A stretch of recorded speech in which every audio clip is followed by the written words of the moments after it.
Good morning, everyone. I hope you're still feeling well, or hopefully feeling well. So last lecture, we'll do the usual thing. I'll talk for, I don't know, up to 40 minutes, not more than that. And then we do the 10-minute break and then the Q&A. And I'll try to stop sharp at 10 o'clock. So you have a little break, and then it's a different lecture coming after that. And I need to run to the airport. Let me share my screen, and then we can get started.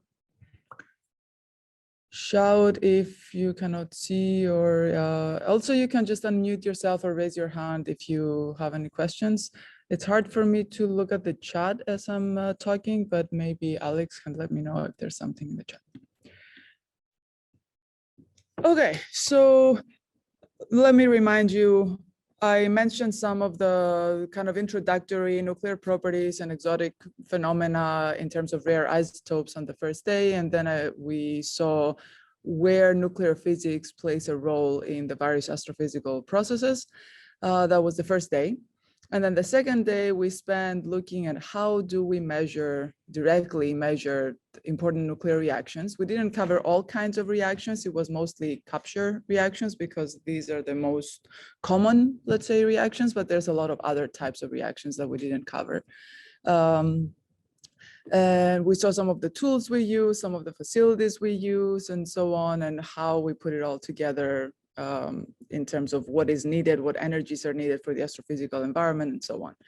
And at the end of yesterday, I talked a little bit about how do we measure some of these quantities indirectly, because there's often the case that we cannot measure everything directly. The cross sections may be too low. The kind of targets and beams that we have are just not suitable to do these measurements. So there's many reasons to do indirect measurements. And even with that, I mentioned briefly the indirect measurements for neutron capture reactions, but there's a lot of other indirect techniques out there. So I'm just warning you that I'm not covering every single thing in the field. I'm just making a selection, and the selection is typically biased towards things that I know more about. And so you saw a little bit about my own research. Okay, so last lecture, and the plan is to cover a little bit of nuclear structure.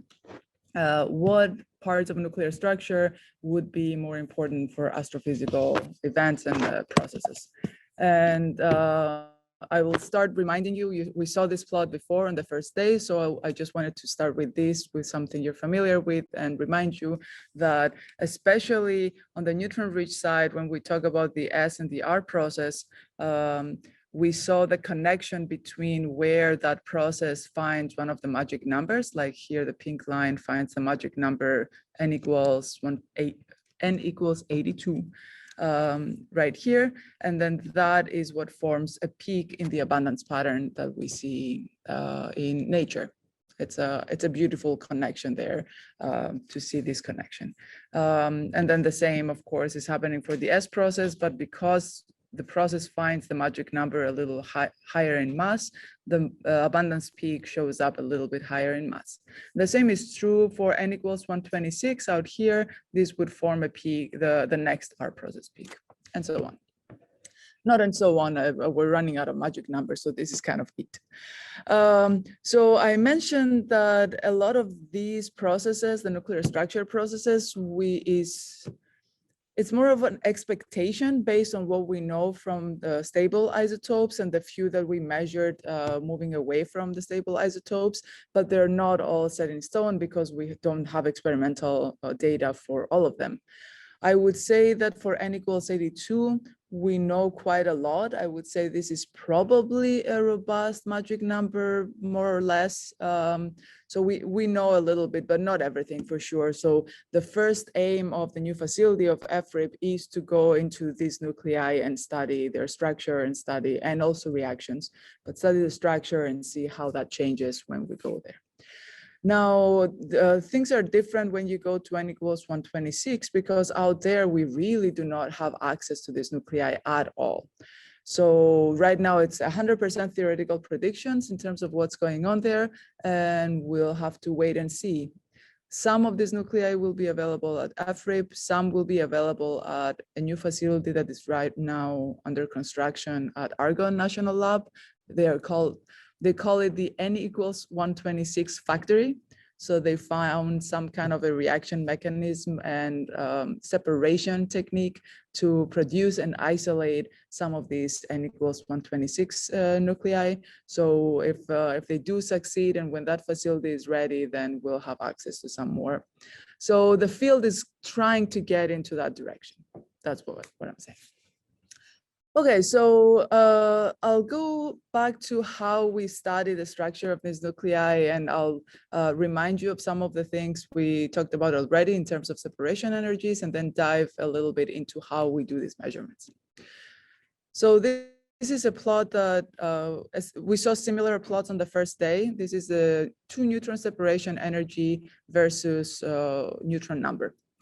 And we saw it on the first day, I think for, let me think. I think it was for N equals 8, and also maybe for N equals 82. We saw it for a couple other magic numbers. This one is for N equals 20 and N equals 28, where we see that this 2 neutron separation energy, if you plot it for a whole bunch of isotopes for many different elements, you see these sharp drops in the 2 neutron separation energy right around the magic numbers. So this is for N equals 20, and you see the same for N equals 28. We also see that these sharp drops are not the same for all different elements. And this is, again, what we talked about, this structure, evolution of nuclear structure, and how magic numbers tend to change as you go away from stability. So like calcium, N equals 120 calcium, that is calcium 40, that's a stable calcium isotope. And for N equals 28, that is calcium 48, and that is also stable. So these are stable isotopes. But when we go far from stability, we see very little drop or no drop at all when we go to these magic numbers. So we do know that there's change in the shell evolution and the magic number structure. And you see that for these elements here, for example, we didn't even make it to N equals 28 yet. These are very exotic, and this is what we expect, where we expect to go with effort. Okay, so the way to measure these quantities, these neutron separation energies, is by measuring the mass of nuclei. And there are many different techniques to measure the mass of nuclei. So before diving into the details of the techniques, I want to show a couple of examples of how measuring these masses affects or can have an impact on the astrophysical observables that we have. So the top picture here, top left, shows abundances of R-process nuclei. So all the black boxes are measured abundances. I'll make a little parenthesis here and say that in reality, these are actually not measured abundances for the R process, because we always have contributions from the S process hidden into these abundances, and it's we can't really tell just from the observations how much of each is coming from the R process and how much is coming from the S process. And we're not even going to start looking at other process contributions. But so far, the way that we do the abundances experimentally, is that we look at the total abundance for each of these isotopes that is plotted here, and then subtract out the contributions from the S process, just because the S process is such a well-known process, both from experiment and from the modeling side, that it's so well known that we can go in and subtract the contribution, and then what's left is the R process. So we call this the R process abundance residuals. It's not a direct measurement, it subtracts the S process. So if there's something we don't know about the S process, somehow this propagates here. So I'll just make this parenthesis because it's important to kind of have this in mind. Okay, so again, we have the, let's say, experimental, the observable of the S process abundances. And then on top of that, these are all three are the same. And the three different panels, the three different colors correspond to mass models, mass model predictions. So these mass models are all optimized for stable isotopes and for isotopes where we do know we have measurements of their masses, and they're optimized to reproduce those. And then based on that, we can have an uncertainty for the model and say, okay, the predictions of that particular model are good within a certain amount of energy, 500 keV, 200 keV, and so on. So with the current uncertainties that these models have, extrapolating far from stability in regions where we don't have measurements, then you would get this light color. This is kind of the realistic measurement of or predictions of these models. And you can see the predictions for all three models. They're all over the place. You can't really look at this model. Let's focus on the blue one. You can't really look at this model and say, okay, yeah, based on this, I can constrain anything about my astrophysical conditions, because there's such a huge uncertainty coming from the masses, the nuclear masses, that it just doesn't leave you space to have any kind of predictive power in your model. But if we could reduce those uncertainties, I don't remember now, I think this is, if we reduce it to 200 keV uncertainty, then you would get the darker blue band. And this now you can see differences. You can even see differences between the model and the observed abundances. You can try to tune your model, or you can look for other astrophysical or nuclear observables that would help reproduce these abundances better. So we need to have better, a better measure of these masses. This is the bottom line. A similar thing is shown here at the bottom for a different astrophysical scenario. This is for the X-ray burst case. Remember, I mentioned X-ray burst. There's a whole nucleosynthesis going on, but none of this contributes to the abundances in the universe, because whatever is produced is stuck on the surface of the neutron star. But nevertheless, it's still happening, and there's light coming out of these X-ray bursts, and we can try to understand it as a natural phenomenon. So in this particular case, our observable is the luminosity coming out of this X-ray burst as a function of time. Let me see, this is, there we go.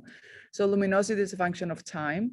And in this case, the calculations are showing the change in the masses of only two or three isotopes. It's these three here. It's displayed as a proton separation energy, which means that you need the mass of the initial and the final nucleus. That's why it ends up being 3 nuclei. So changing the masses of these two guys, this would be the black lines, and already you see a big difference in the shape of this, this luminosity, and also changing this mass right here, the proton separation energy makes a small change with the red lines as well. So just changing, these are 3 nuclei, right? 3 masses, nothing else is changed in the model, and you see this big impact in the way the light distribution takes place. So this is once again one of those cases that if we want to draw any conclusion and compare to our observations, we need to have accurate nuclear physics. So this is again as a motivation to tell you why we need all of these measurements and all of these masses, and why the field is spending so much effort building facilities and building detectors, developing new techniques to do this kind of measurements. These kind of comparisons also tell you how accurate do you need your mass measurements to be. Do they need to be down to 1 keV accuracy, or is 200 keV good enough?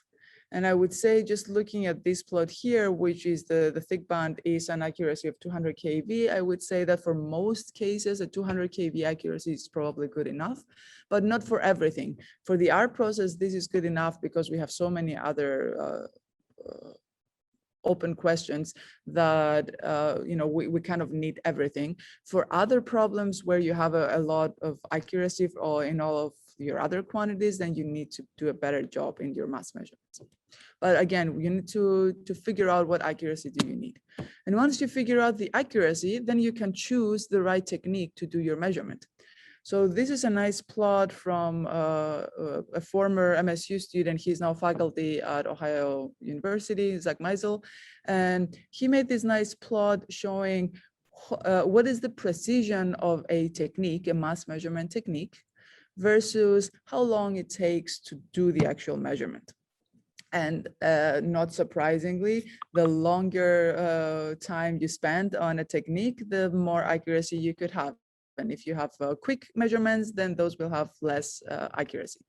But so depending again on what it is that you want to measure, you can if you want like the 200 keV accuracy that we've been talking about, you can choose these techniques and do your measurements very quickly. You can do multiple isotopes at once, and then you have a whole range of isotopes to work with. But if you want a much more accurate measurement, you need to spend the time to do it. So I'll briefly go through the various techniques. You can look it up. I have references, I think, in most of my slides, and you can look them up more, but just to give you an idea of how these things work.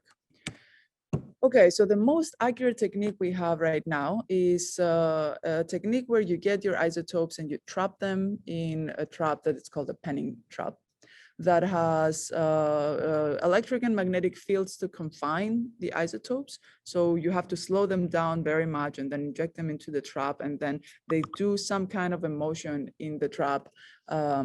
It's a triple motion. There's one kind of motion going around like this. There's another motion that goes up and down, and then there's these little circles that goes around. But with this kind of motion, if you know everything, all your quantities accurately, you know your magnetic fields, you know your electric fields, you even put known masses in the trap, and then you do an accurate calibration of your system to avoid any systematics, then you can get an absolute measure of that mass. And this is what a measurement like that looks like. This was strontium 101. So it has this characteristic shape where you have a big dip right where the mass, you get a perfect match. It's measured in the frequency space. So where you get the match in the mass, and from this they can very accurately get the mass of the nucleus. We didn't talk about isomeric states. So when a nucleus is not in this ground state, but it's in an excited state, it happens that that excited state could have properties like angular momentum properties, different shapes and whatnot that make it be a lot more long-lived than the classic states. The classic states will live for a few femtoseconds, picoseconds, something like that. But sometimes those states could live microseconds. It could be as long as millions of years. And so these are called isomeric states. And with these mass measurements, you can get the mass or the energy of both the ground state and an isomeric state in the same measurement, which is very powerful for this kind of techniques. Okay, the other type of measurement that you can have that has many different variations that I'll go through briefly is called the time of flight. So this is a classic thing. You have something that travels a certain distance. You need to know the distance very well, and you measure the time it takes to go from one point to the next. And then all of this basically gives you the velocity of the ion, and it gives you can get the mass, because all of this kind of has to travel with a certain mass. So these kind of measurements with the time of flight, you can have it with a cocktail beam. So you can have multiple isotopes traveling down the pipe together. And from that, if you have known measurements, let's say a couple of these isotopes have been measured with the penning trap, then you have a very accurate measure of their mass, and you can use them as calibration points to then calibrate and get your new masses. So in this particular example, there were two new measurements of new masses, argon-48 and argon-49, that had never been measured before, while all the other isotopes, there were previous measurements already. So again, this is a powerful technique in terms of measuring many different isotopes at once, but it has the disadvantage that the accuracy that you get these measurements is not as good as the penning trap. This is at the high end, this is of the order of 200 keV or so. You can get, instead of building a facility like this one is our older facility with 2 cyclotrons and going into the experimental stations. So you have whatever 90 meters in this particular case of a time of flight, but the longer the time of flight, the better accuracy you get for your measurement. So instead of trying to build longer and longer and longer beam lines to try and increase this, there's different versions of this time of flight. It's called the MR-TOF, so multiple reflection time of flight, where instead of having just a linear time of flight, you can have somewhere a reflector. So this would give you twice the path, let's say. You can have 2 reflectors, and you can have the beam bounce back and forth. You can have something that looks like this. It's again, it's not quite a reflector, but it's something like that, that you have the species turn around multiple times. Again, the goal is to increase the flight path. You can have things like this. You can have things like this. So it gets as complicated as you can imagine. But this kind of MR-TOF techniques, they increase the time of flight, they increase the flight path, and they give you a lot better accuracy than what you have. These are actually, as devices, they have also been used not just to measure masses, but also to get whatever species you have in your beam and isolate the one or two species that you want to measure. So purify your beam. So these are also part of a facility like the accelerator facility. Another version of the time of flight technique is what they do in storage rings. Again, we are trying to increase your flight path. So if you have the beam turn around inside the storage ring many times, you're effectively increasing your flight path. So again, you can do a much more accurate measurements, and you can have multiple species at once. You do have to have some kind of detector inserted here, like the time of flight detector that is inserted here. And so that if you put a detector in the beam path, then by default, you're changing the properties of your beam. So it's a kind of a distractive, let's say, technique. You can do this measurement once, and then you inject new ions and you measure again and so on. If you want to do it in a more accurate way, you can slow down the beam. So this is with cooled fragments. Again, similar storage ring. But now as the beam slows down, you don't have to put a detector in the beam path to do this measurement. You can use some kind of a detector. These are called Schottky pickups. As the beam particles go through that detector without being stopped at all, they can give a signal for when did they pass by that particular point. And because they're moving slower, you can get a better accuracy in your mass measurements. So these are just two different versions of storage ring mass measurements, one with fast fragments, one with slow fragments, and this one gives you a better accuracy. Okay, so this is all about masses. There might be a couple other techniques, but these are the most commonly used techniques in terms of measuring the mass of ions. Now I'll switch to beta decay properties, and I think this is the last topic that we're going to cover today. So for beta decay properties, the important quantities that we want to measure are the half-lives of nuclei, the probability to emit neutrons instead of gamma rays. I think we talked about this before. When the nucleus decays and it goes into some final nucleus, it can emit gamma rays. But if it's above a certain energy, so it's above the neutron separation energy, then spontaneously could emit a neutron. So the probability to emit the neutron versus emitting the gamma ray is very important, because it ends up with a different nucleus in the end, or a different mass in the end. So in the whole, let's say in the art process, the process ends, you produced whatever it was the process produced, and then everything slowly decays back to stability and produces the abundances we see. So if some of these nuclei will do this beta delayed neutron emission, then all of a sudden they are jumping into the neighboring mass, and they will end up at a different spot on the stable isotopes. So it's important to know these kind of quantities. The other question. There's a question. Yeah, can I? So with the transition to neutron, or the emission of neutrons or gamma rays, is it just kind of a transition of higher probability of decaying a neutron to higher probability of emitting a gamma, or are there selection rules that also come in? Yeah, that's a very good question. So typically, once you hit the neutron separation energy, maybe a few keV, a few hundred keV above that, then neutron emission will dominate. And you have the gamma ray emission is very much suppressed, and the neutron emission dominates. We have seen a couple of cases where there are selection rules. It depends on the spins of the available spins that you're populating here and the available spins of the final nucleus. And so there are cases where the neutron emission is hindered because of the large spin difference. And then if that's the case, then the gamma ray emission will continue a little longer until you hit states that have the appropriate spins to have neutron emission. But typically the particle emission will win over gamma ray emission once you're above the particle threshold.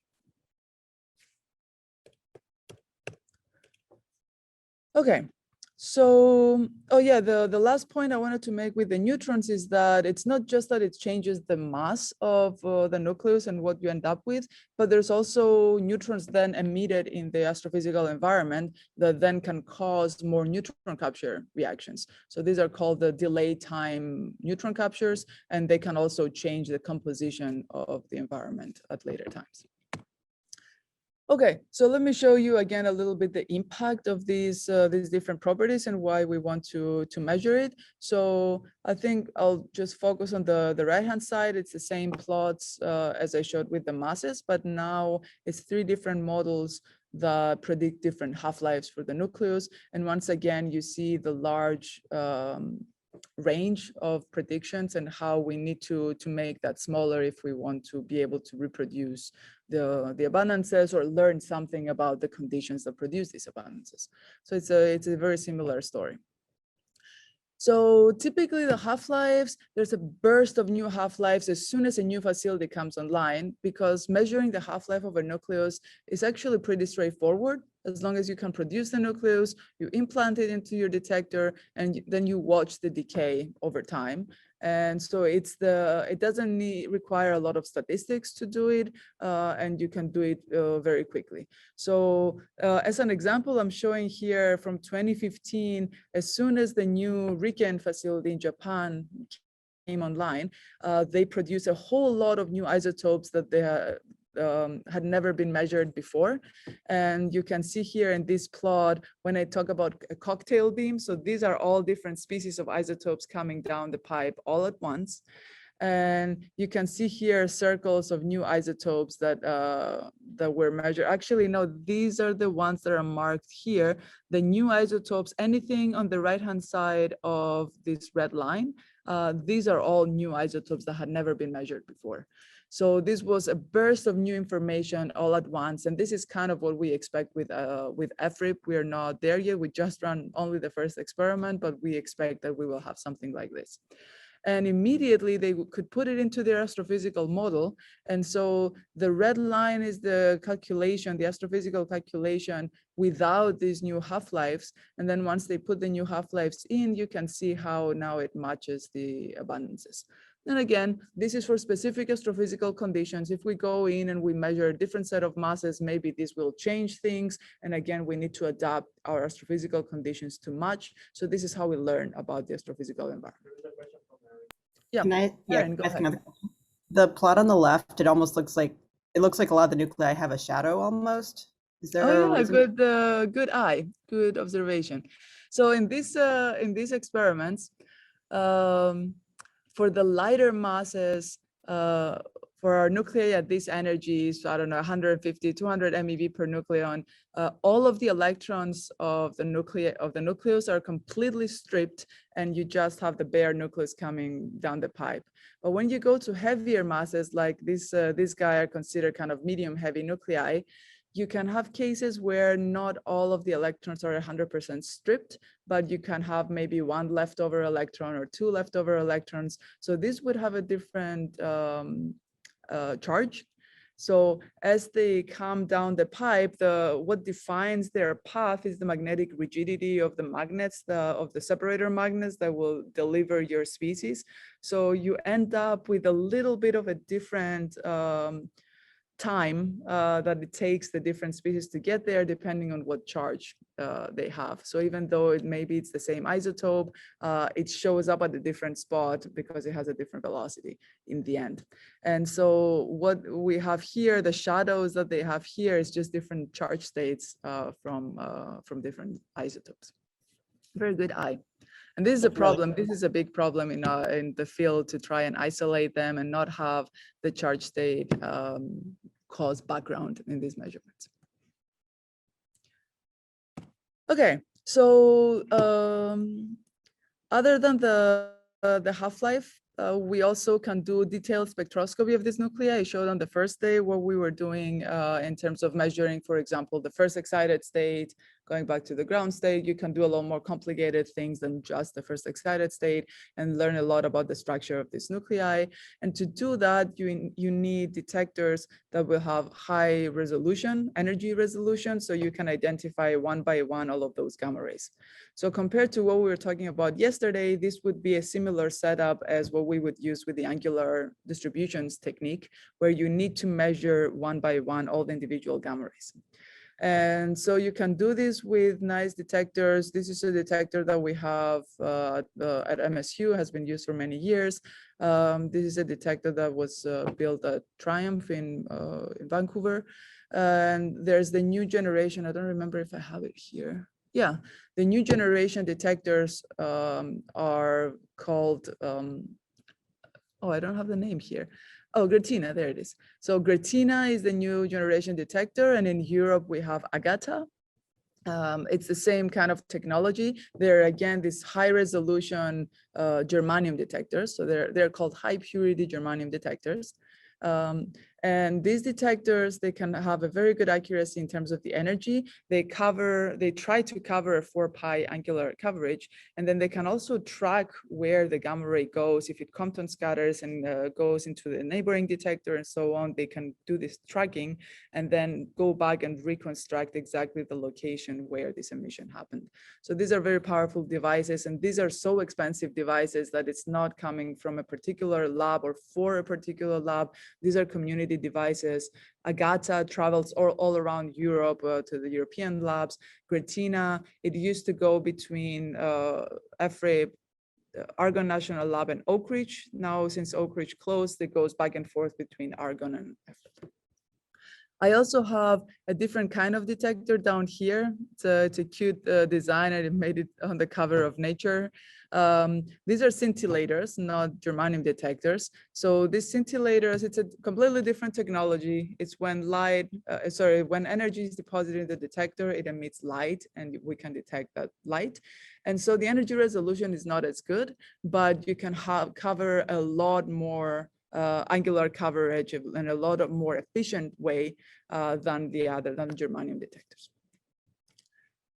Okay, if what we are interested in is not so much the individual gamma rays and trying to build the level scheme of the nucleus with individual gamma rays, but instead we're interested in how the decay of the nucleus populates the different excited states. Remember then the way I was showing before, when we hit the neutron separation energy, that's at a certain excitation energy. So there is a benefit in measuring how the nucleus feeds the different excited states. And I'm showing it here in this plot, where excitation energy is on the horizontal axis and the y-axis is the strength, is how much do we populate each of these states. You see the experimental data being in black here. And in red and blue are two different models, one predicting the nucleus to have a prolate shape, and the other one predicting the nucleus to have an oblate shape. So these are a football shape versus a pancake shape. So the nuclei, we talked about it before, they can have different shapes, and this is a powerful technique figuring out what that shape of the nucleus is. And so to do that, you cannot use these germanium detectors because you can lose a lot of gamma rays in trying to do these measurements. So you need, again, these large volume calorimeter type detectors where you cannot miss any gamma ray. You're accumulating all of the energy and you see where the beta decay feeding is going. So this is very similar to the summing technique that I was talking about yesterday. So you see that this kind of devices, they can be used for many different types of experiments, and you learn different physics from them. And this is, for example, with my detector, I think I have it somewhere. Yeah, with my detector, we are doing reaction measurements and we're doing beta decay measurements, and we learn very different things from each, but it's the same detector and you can do these kind of things. So the idea here is that you would have a beam, maybe that cocktail beam that you saw before. It gets implanted onto a silicon detector that is placed right at the center of sun in this particular case. And so when the ion is implanted in a particular pixel of the detector, then we look for a beta particle in that same pixel after a few milliseconds, however long the beta decay is going to take, and then gamma rays coming with that beta decay. And so we can do coincidences between the various detectors, and we can say, okay, this is when the ion was implanted, this is when the beta decay happened, and these are the gamma rays coming out of that decay. And you can do it for many different elements, event by event. And so this way you can measure multiple isotopes at once.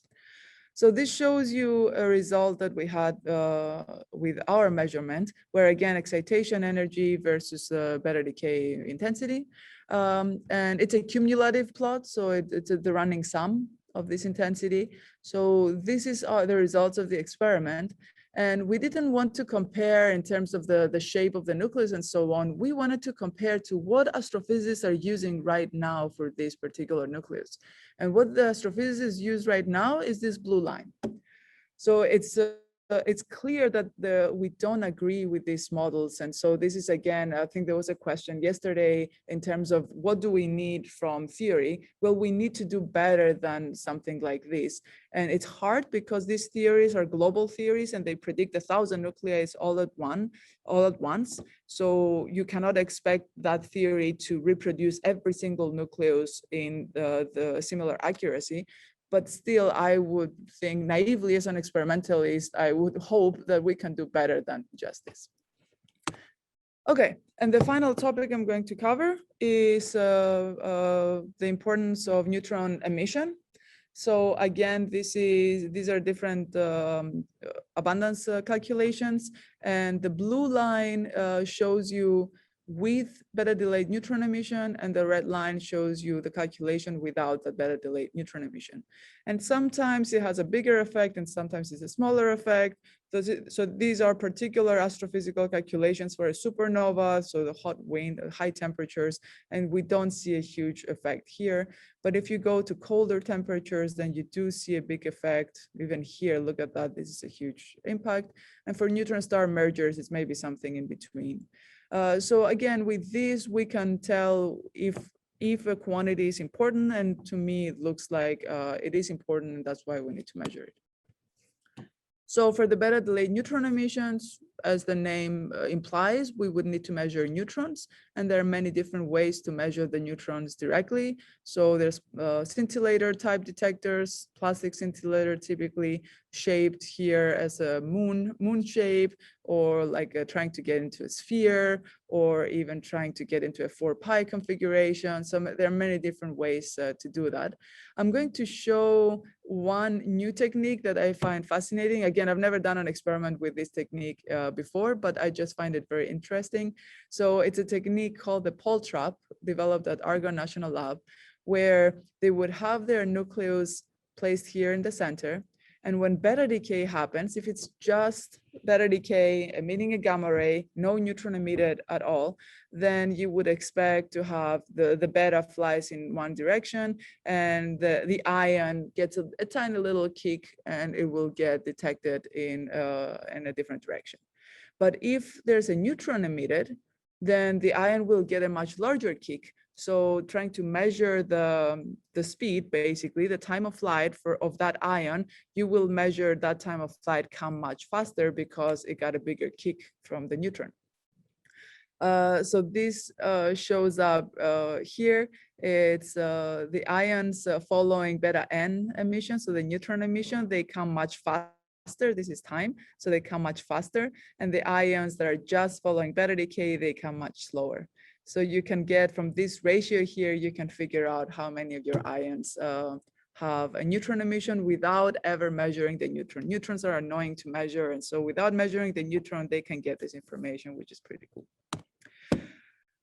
Okay, so I'll finish here. I'll say we covered a lot. I know it has been a lot, and my goal was not so much, it was to teach you a few of the, the general idea of the field, but also to give you the broader picture, maybe some keywords, and if you're interested, you can look them up more. There's also a lot of things we didn't cover. I have a little list here that we didn't cover much at all. So the field, of course, is very broad. There's a lot of people working on it, each with their own expertise. But we all collaborate quite often because we're all trying to address the same problems. But as I said before, the individual experiments are relatively small. So the groups are relatively small, but we collaborate quite often with different people. I'm going to finish with one last thing. I mentioned this on the first day, but I didn't have the link. So now I have the link there. And I'm going to show it. I know many of you are in the market looking for jobs or will be looking for jobs in a year or two. So keep it in mind. Maybe there's something interesting for you out there. I don't think I'm sharing. So let me share this one. So if you go to the FRIP page, if you Google FRIP employment, you will get here directly. But you'll see we have a lot of different job openings at any given time. We have some staff openings right now. And then this is probably more what you would be looking for. So these are postdoc positions. There's positions in theory. There's positions in accelerator physics. We have grouped our experimental research positions here. So this has a whole list of many different expertise. I think my name appears somewhere in there as well. So if this is something you're interested in, take a look. There's different options for different expertise. And with that, I will stop here. Thank you.